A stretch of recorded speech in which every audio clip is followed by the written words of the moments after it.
bonjour.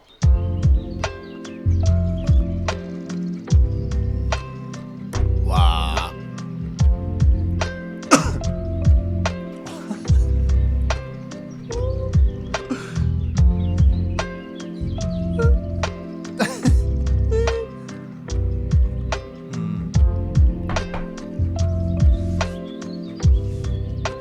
Et là. Bonjour à tous. Et bienvenue dans Allez Wardell. Bienvenue dans Allez Café. Il est 5h41 du matin et c'est l'heure de débriefer. Vous le savez, c'est le Allez Café. On s'installe, je vois qu'il y a plein de gens qui sont là dans le chat. Vous connaissez les classiques ? En fonction des emojis qui sont dans le chat, vous savez ce qui s'est passé. Et je vois beaucoup moins de trèfle qu'il y a quelques jours. La Dub Nation est en folie. Victoire de Golden State à Boston. Ces finales NBA sont en train de monter en température. 1-0 Boston, 1 partout. 2-1 Boston, 2 partout. On va devoir tout débriefer évidemment. Je vous laisse vous installer peinard comme d'habitude. On va rentrer dans les détails de ce match de fou, de ce match de Stephen Curry. J'aimerais démarrer tout de suite avec les choses dites de manière très claire. Pour donner le ton, voilà, il y a du jaune et du bleu. Voilà. Avant de faire les présentations, les bonjours à tout le monde et les bonsoirs, etc., j'aimerais dire les choses et les bails très simplement. Pour les gens peut-être qui sont là en direct, vous savez ce qui vient de se passer, mais pour ceux qui regarderaient ce replay sur YouTube, nous venons de voir un des meilleurs joueurs de l'histoire réaliser une performance proche de son prime en finale NBA dos au mur. Je répète, on vient de voir un des meilleurs joueurs de tous les temps réaliser une performance dans son prime dos au mur pour essayer d'égaliser dans la série. Voilà ce dont on parle. On parle de Monsieur Stephen Curry, on va parler de plein d'autres choses, d'Andrew Wiggins, on va parler de Jaylen Brown, de Jason Tatum. Mais avant ça, comme d'habitude, petite lampée protocolaire, en vous demandant un petit peu où est-ce que vous êtes actuellement. Vous êtes des milliers déjà à nous rejoindre à 5h du matin. Je sais qu'il y en a qui sont en direct de San Francisco, de Boston. Il y a ma team québécoise qui est pas loin. Il y a les poteaux de Tunis, d'Alger. Formidable. Il y a des gens de Londres, du Mans, de Tourcoing, de Paris, City Gang. On est ensemble. La Belgique aussi qui est dans le coin. Qu'est-ce que je vois ? Il y a de tout. Boulogne, formidable. Sao Paulo, Guadeloupe. Bonjour à mes potos Guada, Madinina, tout ça, de la Réunion, le Finistère, formidable, de Nancy. On vous laisse, et je vous laisse, vous installer, on ne va pas perdre de temps, parce qu'il y a tellement de choses à devoir décortiquer de ce match, et oui, le smile il est énorme, pourquoi ? Non pas que je sois pour Golden State, évidemment, vous connaissez, moi, ma position, Golden State-Boston, je veux des magnifiques finales, et on a des bonnes finales. On n'a pas un 3-1 lead, on a 2-2, on va se ramener dans un Game 5 de fou furieux, ce lundi soir. Et donc, lampée protocolaire et box score, victoire 107-97. Alors vous le savez, j'aime bien démarrer à chaque fois ces émissions pendant que vous craquez vos doigts avec un petit récap du match parce que on va le revivre ensemble et pour ceux qui ne l'ont pas vu et qui se font le replay avec le café du matin, que peut-on vous dire ? On peut vous dire que le premier quart-temps a été assez serré. 28-27 pour Boston, c'est sur un dernier 3 points de Grant Williams que Boston prend l'avantage. Mais avant même que le match démarre, je pense que vous avez été nombreux. Monsieur Antoine Griezmann qui met ses 50 subs. Oh le coquin. Mais dis donc, qu'est-ce que tu fais debout à une heure pareille de la soirée ? Merci mon Grisou. Ça change de Brooklyn, comme on dit. Mais purée, quel match de Steph. Incroyable. Tu diras au poteau Hernandez que comment est-ce qu'on tire à 3 points. J'espère que tu lui as dit du coup que Stephen Curry est particulièrement au basketball. Il a choisi le bon match pour regarder ça. Cœur, comme d'hab, vous envoyez toute la love possible à Monsieur Tono Griezmann. Comme je le disais, je pense que vous l'avez vu, avant même que le match démarre, grosse surprise, on est à 20 minutes, une demi-heure du début de la rencontre et on a une update de la part de Steve Kerr qui nous dit « On s'est pris 50 points dans la raquette au dernier match. Allez, tiens, Kevin Looney sur le banc. Otto Porter Jr. dans le 5 majeur. Ce qui nous faisait un line-up très petit, et il y avait du stress quand même du côté de Golden State, avec une raquette Draymond Green, Andrew Wiggins, Otto Porter Jr. face à Jason Tatum, Al Horford, Robert Williams. Et ça s'est vu, dès le premier quart-temps. On a vu pas mal notamment de situations où Robert Williams a dominé. Il a imposé sa barbaque un petit peu, ses épaules. Il était vraiment très très bon, monsieur Time Lord. Et donc on a vu tout de suite Boston rentrer dans son rythme là-dessus. Mais en face, il y avait du bon Curry, évidemment pour commencer, il y avait du bon Andrew Wiggins, et donc on a vu la machine Golden State se mettre en place, gentiment. Deuxième quart-temps, 26-22 pour Boston, Jordan Poole se réveille. Les quelques minutes sans Stephen Curry sont assez bonnes. Alors, certes, Golden State perd à la mi-temps, puisqu'il y a 54 à 49 pour Boston, mais on voit que Golden State est dans le match. Et que d'ailleurs on en avait parlé je pense à la mi-temps et vous l'aviez vu, Golden State était à 7 sur 24 à 3 points, une connerie comme ça. Enfin en gros, il y avait Steph qui faisait son chantier à 19 points à la mi-temps, mais sinon, pas beaucoup de gens qui mettent leur shoot autour. Quelques bombinettes de Jordan Poole et d'Andrew Wiggins, mais sinon, trop compliqué. Merci aux copains qui envoient des subs dans tous les sens.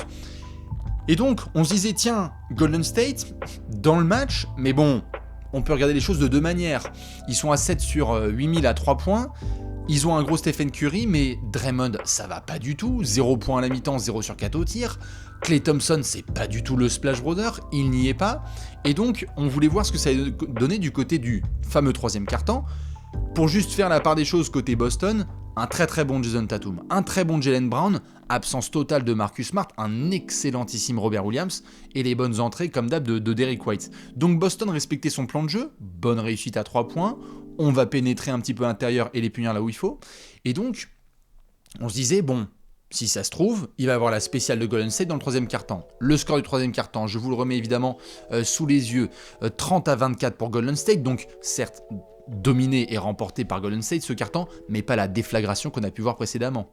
Et donc il y avait cette peur de rentrer dans le quatrième quart-temps et d'avoir un quatrième quart-temps à la Boston, puisque je vous rappelle que sur les 3 premiers matchs de ces finales NBA, les Celtics ont clairement dominé le Money Time. On avait des très très gros Warriors en troisième quart-temps et des très mauvais Warriors dans le dernier quart, des Celtics moyens dans le troisième et des Celtics en mode Dream Team 92/Bulls 96 dans le quatrième quart. Et donc du coup, on s'est dit, bon, troisième quart terminé avec un tout petit avantage de 1 point, je crois qu'il y a 79-78 pour Golden State à l'entrée du quatrième quart-temps. Alors là, c'est la spéciale.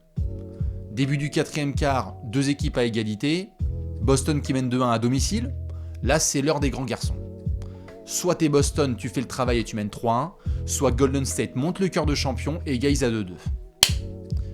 Vlati pas que l'autre il se ramène, Steph, il continue, il enchaîne, et des bombes, et on y va. Klay Thompson qui step up tellement défensivement, avec Andrew Wiggins qui va apporter énormément de tonicité au rebond, on va en reparler au niveau statistique.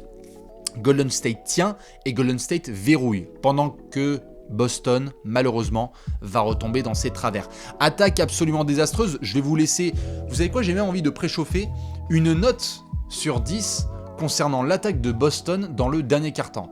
Je n'ai quasiment pas de chiffre qui me vient en tête, hormis peut-être un ou 2, voilà peut-être, mais vraiment, Boston n'a pas du tout été bon. Dans le dernier quart-temps, ils ne mettent que 19 points, et on a retrouvé des situations d'isolation. Alors certes, Jaylen Brown démarre très très fort le quatrième quart, il redonne 4 points d'avance aux Celtics, mais on voit une attaque de Boston qui devient statique. Très très bon premier rideau de Golden State, on va même voir Steve Kerr enchaîner les changements façon handball, l'autre il va nous mettre Draymond Green en défense, et Jordan Poole en attaque. En gros, le mec il s'est pris pour Daniel Narcisse en mode tiens, on va essayer de faire des changements et tout avec l'équipe de France, pas de souci.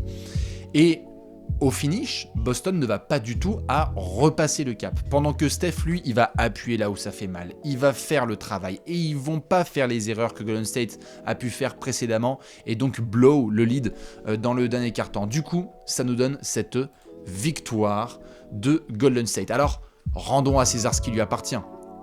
On va parler de Steph dans quelques secondes. Salut à ceux qui bien évidemment débarquent sur Allez Café. Je faisais juste le fil conducteur de ce match. Juste pour faire comme d'habitude, on parle des joueurs. Draymond Green, 9 rebonds, 8 passes, 4 interceptions. L'impact réel sur le match ? Bon, on peut discuter. 1 sur 7 au tir, on a même vu Steve Kerr le mettre sur le banc dans le quatrième quart-temps parce que les minutes sans Draymond étaient assez bonnes. Mais il a bien fini, après avec certains bons plays. Autoporteur, belle feinte en rentrant dans le 5 majeur, mais l'efficacité d'un lampadaire au TD Garden. En gros, voilà, 15 minutes, il a fait acte de présence, il a signé la feuille, il a dit je suis le fils de Will Chamberlain, tout va très très bien. Andrew Wiggins, magnifique. Magnifique match d'Andrew Wiggins. 17 points et 16 rebonds d'Andrew Wiggins. 16 putains de rebonds d'Andrew Wiggins agressif. Alors qu'on le voyait en première mi-temps perdre des ballons un petit peu stupides, notamment sur des hustle plays de Jason Tatum. 17 points et 16 rebonds. Il a été tellement bon, Andrew Wiggins. C'est le Andrew Wiggins All-Star en 43 minutes qui a fait le travail des deux côtés du terrain, qui apporte cette notion athlétique que forcément Draymond, Clay et Curry n'ont pas. J'adore Kevin Looney, mais il n'est pas athlétique comme les intérieurs de Boston. Wiggins s'est battu, a sorti les coudes, 3 gros rebonds offensifs, 16 rebonds au total. Le deuxième meilleur joueur de Golden State ce soir. Très clairement. Le bras droit parfait de monsieur Stephen Curry. Je vais revenir sur Wardell. 18 points de Klay Thompson. Alors à 4 sur 10 à 3 points, 7 sur 17 au tir, mais surtout la défense de Klay qu'il apporte en bon vétéran, on l'a vu, essayer de mettre les menottes à du Jaylen Brown, du Jason Tatum dans le dernier quart-temps. Il a été très très propre. On a retrouvé le Klay solide sur ses jambes qui faisait du coup tout le bonheur de la Bay Area. Et en sortie de banc, et bien du coup Kevin Looney, qui n'est plus titulaire, 11 rebonds précieux, dont 4 offensifs, toujours un petit compte, une interception et 2 passes, les 14 points de Jordan Poole sans trop faire de bêtises, et c'est tout ce qu'il fallait. Pourquoi ? Parce que Golden State, comme vous pouvez le voir avec les 97 points de Boston, ils ont retrouvé leur défense. On avait parlé du fait que Golden State avait pris 68 points dans la première mi-temps du Game 3. Impossible de revoir ça. Pas possible, non merci. Merci, au revoir. Steve Kerr, il a sorti le fouet. Kenny Atkinson, pareil. Les gars, on ne veut plus revoir ça. Résultat, Boston, ils mettent 54 points en deuxième mi-temps. Ils n'en mettent que 43 en deuxième période. On a sorti le verrou. On a sorti le verrou du côté de Golden State et donc cette âme de champion où on a vu que même si c'était pas beau, même si c'était un peu dégueulasse, même si parfois c'était des actions forcées, eh bien il faut aussi remporter ces matchs. Et Golden State l'a montré notamment à l'expérience et c'est ce qui a été très très très fort. Gary Payton 2 aussi, bel impact en effet, 10 minutes en sortie de banc, 5 points, 4 rebonds, une passe, des beaux écrans notamment pour Stephen Curry pour essayer de shooter à 3 points, même Nemanja Bjelica, il a fait 2 petits stops défensifs.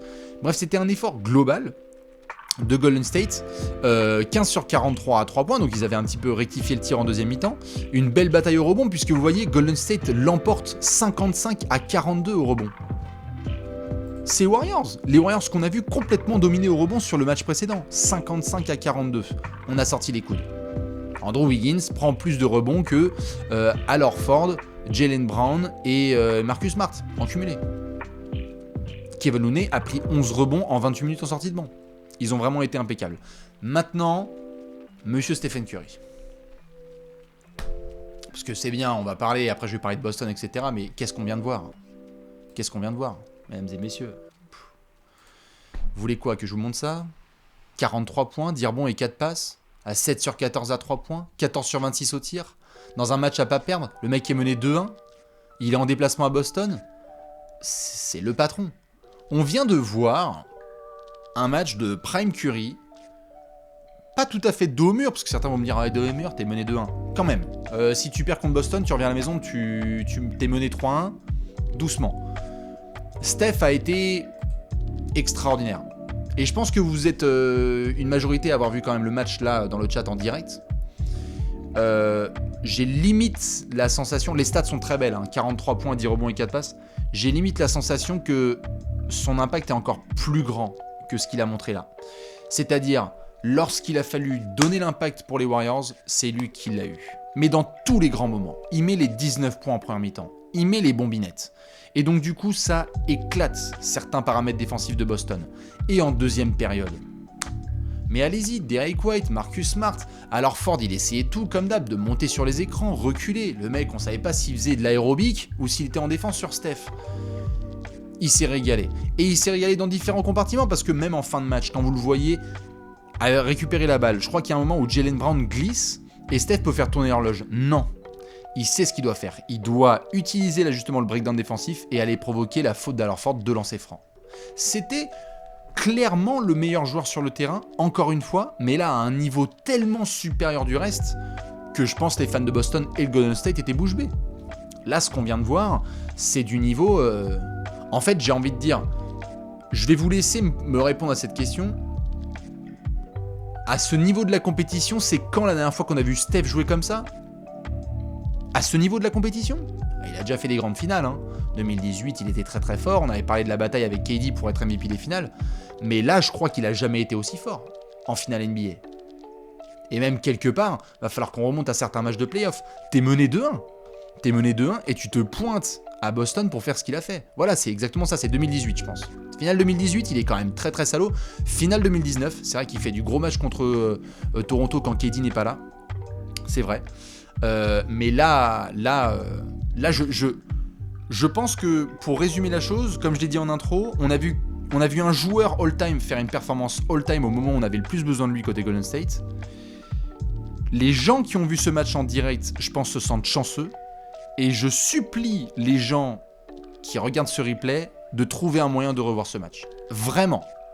Là, ce que Steph vient de faire, c'est pas des shoots du milieu de terrain, parce qu'il y avait moins le côté, il était très spectaculaire, mais il n'y avait pas le côté complètement fou que Steph peut avoir.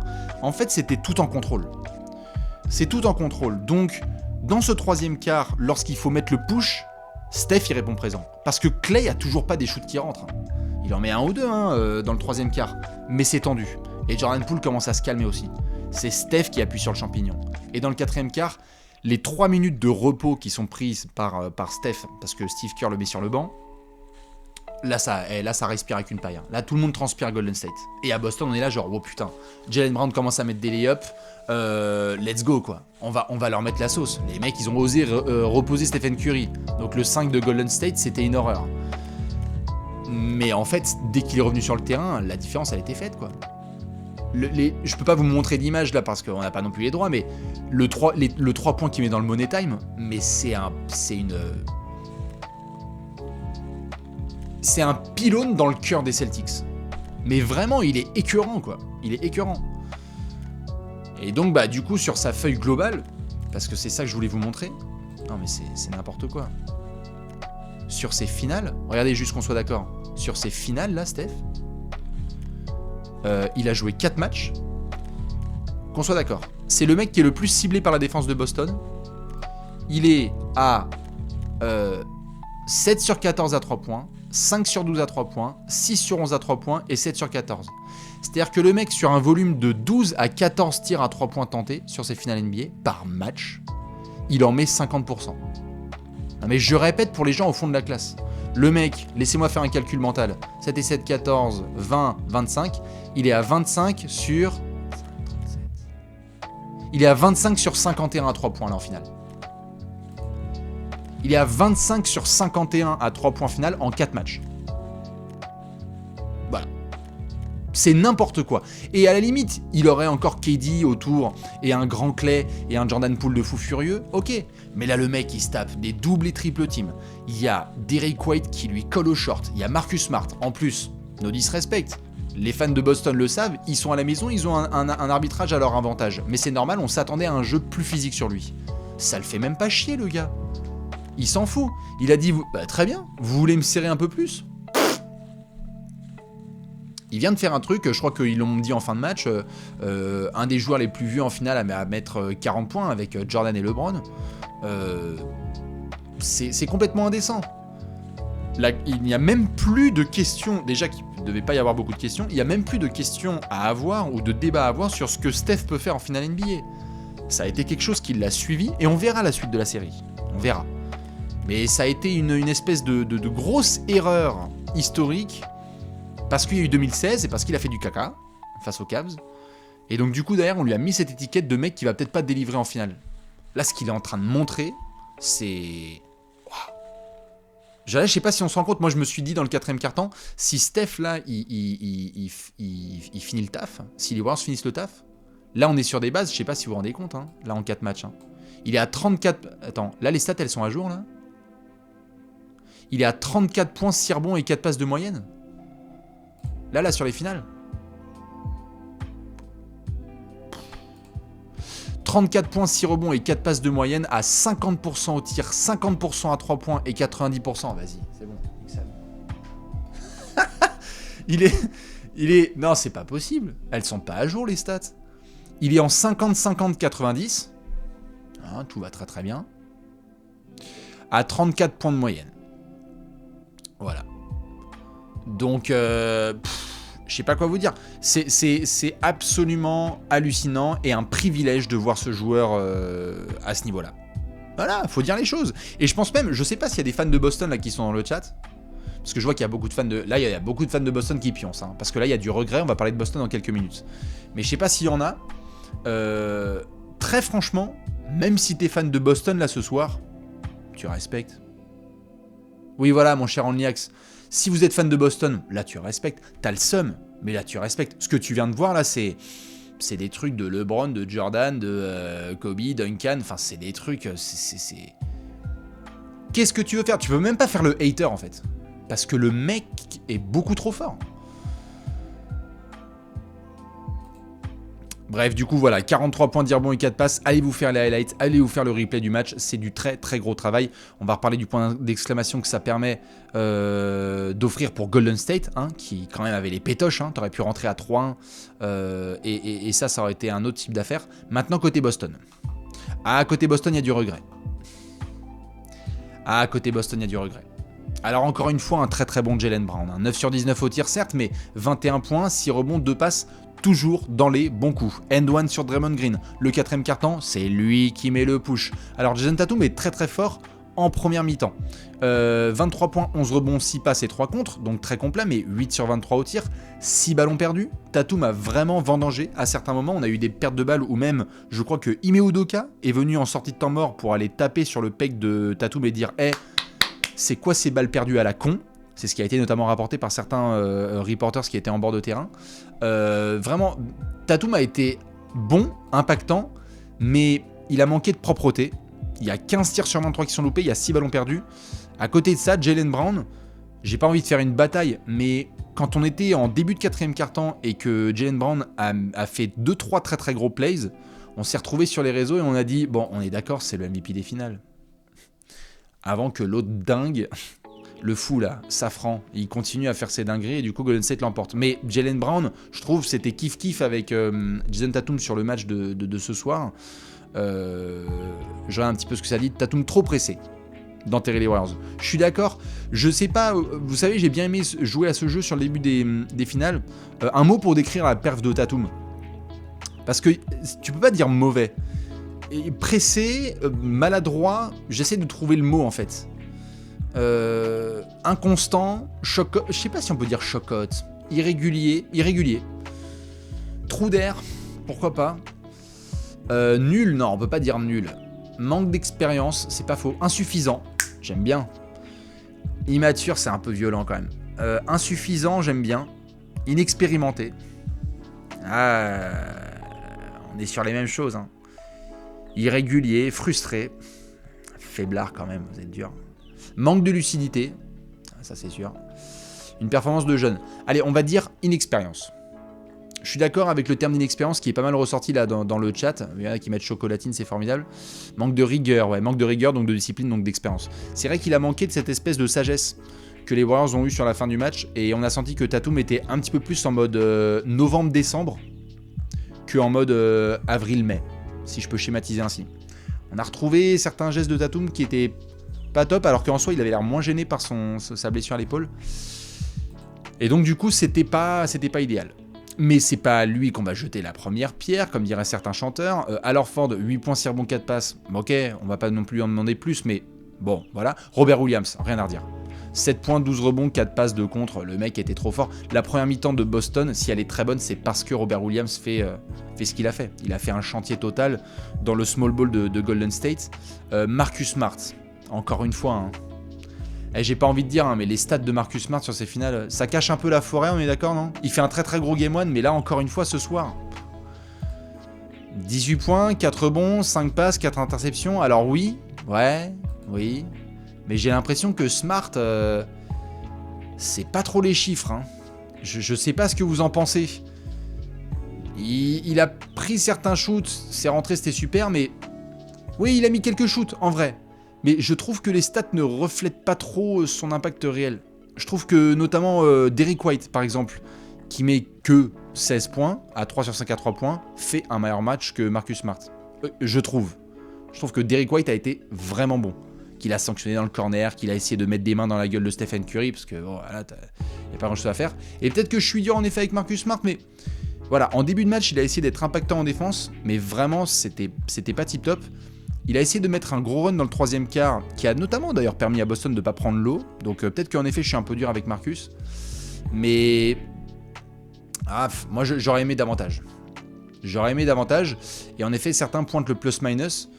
C'est le plus mauvais plus-minus avec Derrick White de ce match pour les Celtics. Moi je me fie pas trop à cette stat non plus parce que parfois c'est des line-up, c'est avec qui t'es sur le terrain et donc quel est le différentiel de points, c'est un peu compliqué. Mais je m'attendais à un petit peu mieux. Dans tous les cas, en sortie de banc, Grant Williams, c'est pas vraiment sa série. Derrick White, c'était bien. Peyton Pritchard, la scène est beaucoup trop grande. Là, je pense que c'est d'accord. D'ailleurs, il a fait un marché de la taille de l'Europe. Le mec a fait Paris-Roubaix à pied. Et les arbitres, ils ont dit faute. Ce qui a d'ailleurs provoqué une faute technique de Steve Kerr. Mais voilà, Boston, il y a du regret. Si vous êtes Ime Udoka, vous allez parler à qui? Parce que là, attention. Il y a 2-2. On va à Golden State pour un match 5 lundi soir qui est zinzin. Vous allez parler à qui? Tatum? Ah oui, c'est comme d'hab. On avait joué au jeu précédent. Quelque part, on avait dit que Steve Kerr devait parler à Draymond Green en sortie de Game 3. Si je peux me permettre, Draymond, j'espère que tu payes ta canette à Stéphane. Parce que là, Curry, ce qu'il vient de faire, il lui a sauvé d'une panade. Parce que si Golden State perd ce match, oh la gueule du podcast. Oh là là là là. Non, on aurait tous tiré la gueule et Draymond aurait été mis sur le bûcher total. Donc je vous suis sur le fait que, voilà, si t'es Ime Udoka, tu vas aller parler à Tatum en premier. Mais j'ai l'impression que je parlerai plus au groupe. Dans le quatrième quart, ça a été un manque de discipline globale, je trouve. Golden State a très bien défendu, mais Boston peut s'en vouloir. Je trouve qu'ils ont manqué de cette lucidité dans le quatrième quart-temps, qui fait qu'ils mettent que 19 points.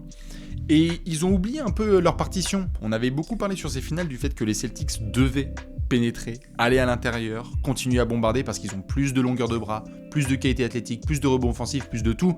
Et Jaylen Brown continuait d'aller à l'arceau. Et c'est comme ça qu'ils donnent plus 4. Je trouve que Boston s'est un tout petit peu reposé sur le shoot extérieur, parce qu'il y a eu un gros shoot de Smart, un gros shoot de Derrick White, et du coup ils ont perdu un petit peu de leur recette, de leur DNA, d'un plan de jeu qui devait fonctionner. Encore une fois, Boston n'a pas du tout peur d'aller gagner à l'extérieur, ils l'ont montré à tous les stades de ses playoffs, ils l'ont montré d'ailleurs au Game 1 de ses finales, donc Game 5, tu leur dis direction San Francisco, Chase Center, ils n'auront pas peur. Mais tu peux avoir des regrets. Attention à ne pas revenir dans quelques semaines sur ce fameux Game 4 de cette nuit, où Boston menait de 4 points avec un TD Garden en feu, avec Jaylen Brown qui met des circus shots, et tu perds le match. Ça peut faire mal. T'as pas envie de te retrouver dans ce genre de scénario. Ce qui est sûr et certain en tout cas, c'est que les fans de Boston vont retrouver leur équipe au Game 6. Il y aura forcément un Game 6. Je rappelle au niveau des dates, très importantes. Game 5, lundi soir. 3h du matin, dinguerie totale, allez café, vous connaissez. Game 6, jeudi soir, à Boston.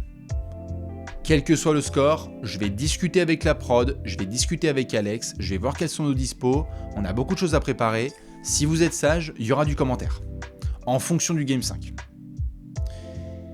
S'il y a un Game 7, c'est dimanche prochain, donc dans 9 jours, à 2h du matin.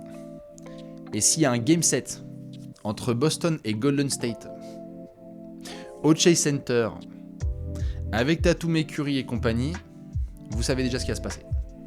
À veille de partiel, j'ai envie de te dire, j'adore vos études, j'en ai rien à foutre. Là vraiment, je te souhaite d'avoir tout ce que tu veux, licence, master, bachelor, tout ça, formidable. Mais tu vas éclater au possible. À Game 7 au Chase Center, là, je veux pas que ça soit séquencé, qu'on dise trash talk, pousse à ne pas faire ses études. Mais attends, Game 7 non, faut dire les termes. Veille de partiel, oui, t'y vas au talent, comme Steph. Tu t'emballais, pardon, bref. Je m'emporte. Dans tous les cas, belle victoire de Golden State. Victoire vraiment de champion et de vétéran. D'ailleurs, Draymond est en train de bien faire le poivrier avec Steph en disant ouais, il nous a mis sur son dos, c'était incroyable, formidable. Donc au moins c'est la moindre des choses. On est bien content quand même de voir Draymond dire les bonnes choses. Ça fait plaisir. Et donc voilà, j'ai envie de dire, c'est peut-être un peu décousu, mais c'est le point complet sur ce match. Vous savez évidemment par quoi on doit finir. Game 5 à Golden State ce lundi soir. 3-2 Boston, 3-2 Golden State. Oui bah merci les gens qui me disent 3-2. Il y a quelqu'un qui m'a mis 3 dans le chat. Champion, t'es un champion Serge. 3-2 Golden State, est-ce que le momentum a basculé? C'est fou hein, quand même sur ces finales. Hein. Souvenez-vous du chat du Alley Café lorsqu'on était à 2-1 pour Boston. Beaucoup de 3-1 Celtics, beaucoup de justement comment ça va se passer. Et hop, le momentum il bascule. Et chut. Et bam. Beaucoup de 3-2 Golden State. Obligé. Attention. Moi j'ai dit que ces finales étaient folles. On a fait un Twitter Space tout à l'heure, enfin un peu plus tôt dans la journée avec France TV. Moi j'ai dit que ça allait en 7 cette affaire. Je ne serais même pas étonné que Boston gagne le 5 et que Golden State gagne le 6. Je pense vraiment que ça peut être n'importe quoi cette fin de finale. Vraiment. Tout est autorisé. Et en ce sens, le ping-pong, je vois que certains le mentionnent, le ping-pong le plus dingue de ces playoffs continue. Chaque fois que Boston perd, victoire au match suivant. Chaque fois que Golden State perd, victoire au match suivant. C'est un véritable duel de cow-boy. C'est-à-dire là, c'est je shoot, tu shootes. C'est parti. Boston a gagné le Game 1, réponse de Golden State. On perd jamais après une défaite. Golden State a gagné, Boston, t'inquiète. Après une défaite, à chaque fois on l'emporte. Game 3. Golden State, pardon. Game 4, victoire. Qu'est-ce qui va se passer au Game 5 ? Si Boston perd le Game 5, ce sera la première fois de ces playoffs qu'ils ont perdu 2 matchs consécutifs. Faut le dire. C'est quand même quelque chose. Et là, si Golden State perd, on continuera le ping-pong en essayant de voir ce que ça donne avec nos amis de San Francisco. Dans tous les cas, voilà pour ces petits mots et ce petit débrief du Game 4. Extraordinaire, incroyable. Allez voir la perf de Stephen Curry. Vous pouvez évidemment retrouver toutes les infos comme d'hab sur le site de Trash Talk. Il y a plein de choses. Il va falloir que je discute avec Alex de voir comment est-ce qu'on fonctionne pour la semaine prochaine en termes de couverture parce que ça y est, il y a 2-2 et donc c'est parti pour une semaine absolument historique là en NBA juste avant celle de la draft. Je rappelle évidemment que pour ceux qui n'ont pas l'info, on aura l'occasion d'en rediscuter dans un Alley Café un peu plus posé. Kenny Atkinson, nouveau coach des Hornets. Donc vous pouvez lire l'article complet sur le site de Trash Talk, mais l'assistant de Steve Kerr actuel des finales NBA sera le prochain coach de la Melo Ball, Terry Rozier et compagnie. Donc une belle acquisition, ma foi, pour les Hornets qui vont avoir en Kenny Atkinson, l'ancien coach des Nets, et qui a hâte de remontrer à quel point il a du talent. Donc c'est vraiment du très très bon move de la part de Michael Jordan et du management de Charlotte, dirigé par Mitch Kupchak. Mais ça, on en rediscutera en long et en large. Dans tous les cas, c'est une belle nouvelle pour les fans des Hornets.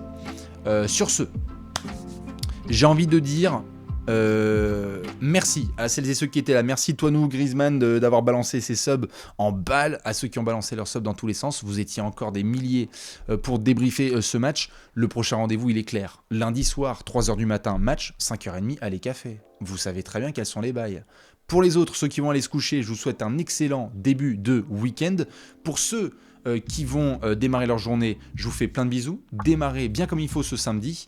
Nous, on se retrouve bien évidemment dans 2 jours pour un Game 5 absolument immanquable Chase Center lundi soir.